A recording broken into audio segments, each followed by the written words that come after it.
Unde mergem noi? Grecia! Welcome to Greece! Thank you!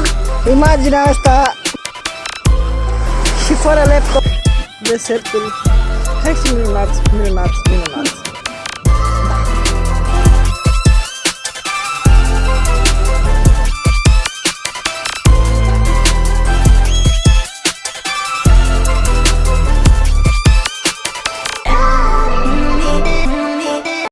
Bine ați venit pe plaja Criopigi.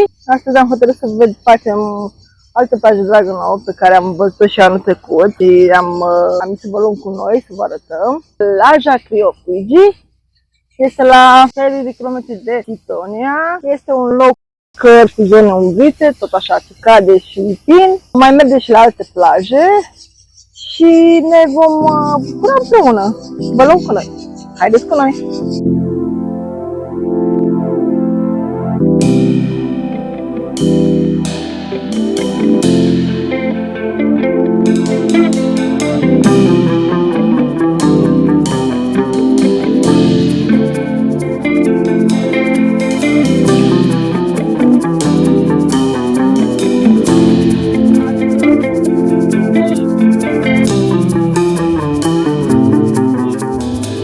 Iată un părinte.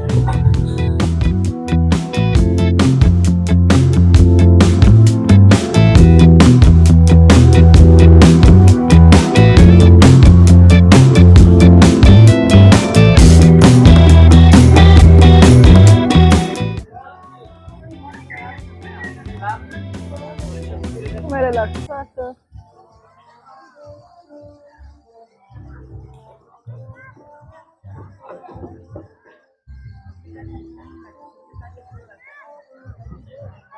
Bungalouri. Cam 30 de euro. 30 de euro cele din față și 20 cele din spate. E drăguț, dar da comercial pentru drăguțile noastre. Cum ar fi să lucrăm și noi așa?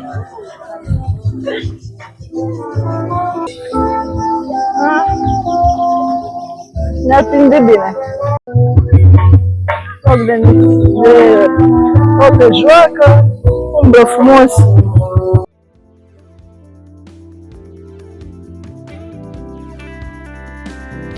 Nu am uitat la prețul, nu cred că o să... ba da, ia. Deci 4 euro apa, 6 euro berea, 5 euro cafe, astea sunt prețurile. Și la Lidl 11 euro.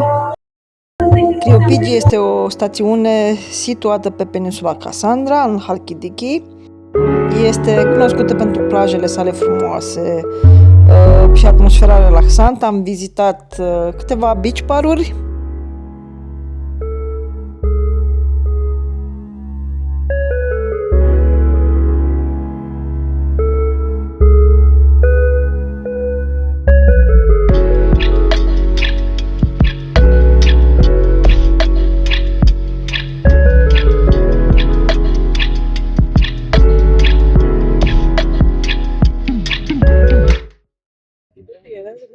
Minim 30 de euro pe persoană trebuie să cheltuiești ca să stai pe această plajă.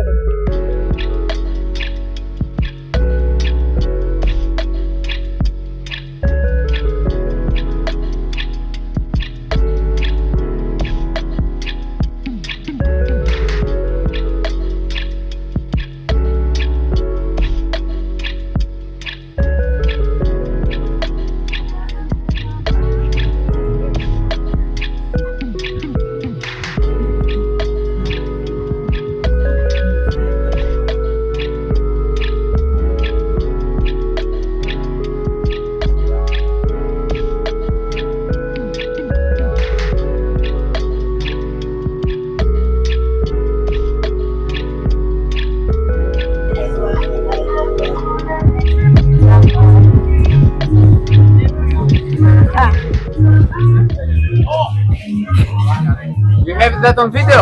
Yes, I do. Oh. We're gonna be YouTube famous. I'm gonna be What do famous. you...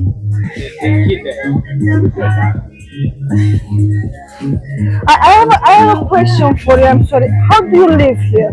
What do you mean? How? How can you live? Wonderful. You have the sea, you have Yes. the mountains, you have the sky, the sun, you have everything. And also have a very good company. This is the most of it. Okay. What's the name of your beach bar? It's Papua Beach Bar In which city? Or in location? Kalitea of Khalkidiki. Oh my God! Say that again, please. Can All of it? No, We're in Kalitea of Khalkidiki. Oh my God! I think In I'm gonna Papua. go there. In Papua. Okay. Thank you.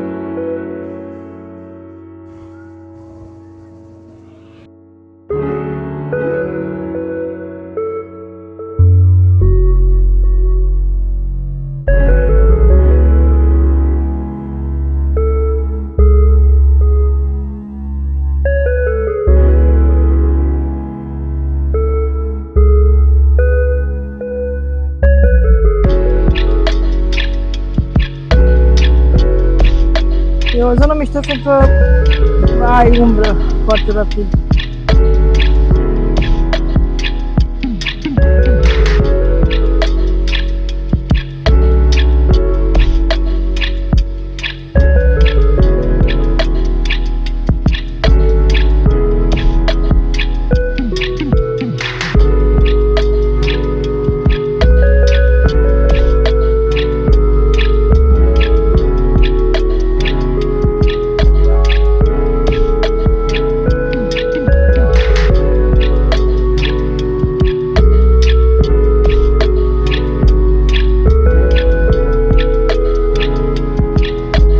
Mai sunt și plaje din astea sălbatice, populate. Hai să piete în apă. Dacă ai încălțăminte de nod adecvată, poți să ieși, dacă nu. Și s-ar putea să fie și rași de mare. Da.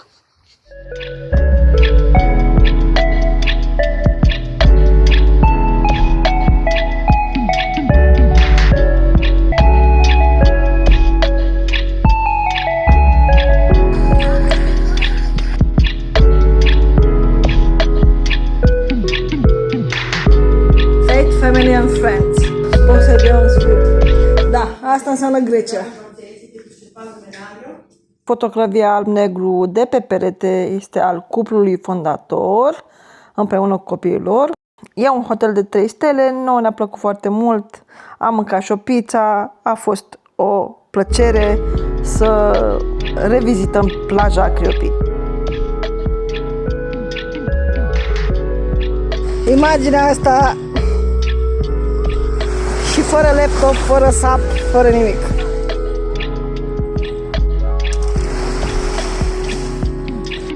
Cam asta e amplasamentul nostru de aici. Suntem pe brațul Cansandra. Este cam filmul ăla cu DiCaprio. Mai știi filmul ăla, Beach? Sau The Beach? Cam așa mă simt și eu. Este incredibil. See you later!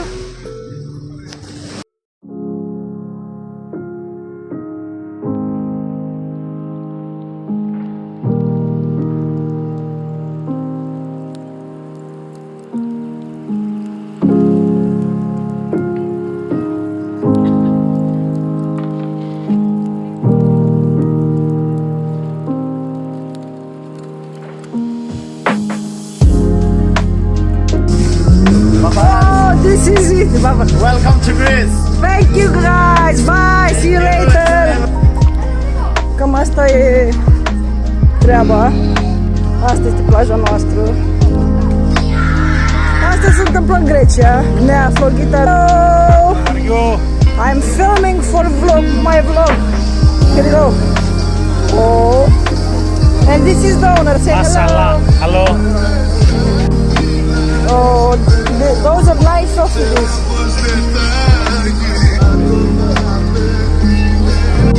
What's the name of your place? What's the name of this? Nea Florghita. No, your tavern. La Plaz. Okay. Cam asta este Grecia. O să ne mai ne întâlnim. O să filmăm și dimineața. Imortalizez acest moment de Grecia. Care îmi place. Buna tradiție de la Face Shoot. A venit Maria, proprietara, și ne-a adus ulei de măsline și tot felul de bunătăți și măsline. Și asta am primit și anul trecut. Te foarte frumos. Vezi, mami? Da, măsline, ulei de... Plătite, pepene, aer condiționat și liniște. Multă. Da. Asta e pentru când o să deschizi laptopul ăla. Pa! Bună dimineața! Țapa, Bună, mami!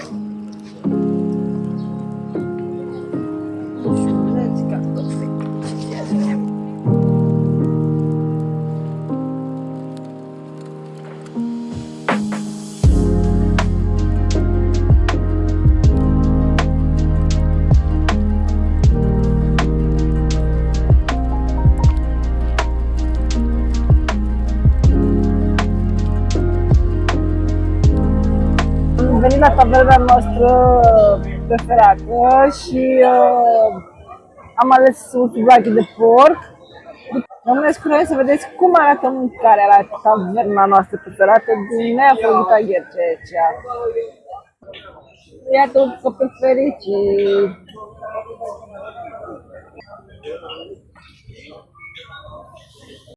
Și a venit souvlakiul meu de porc.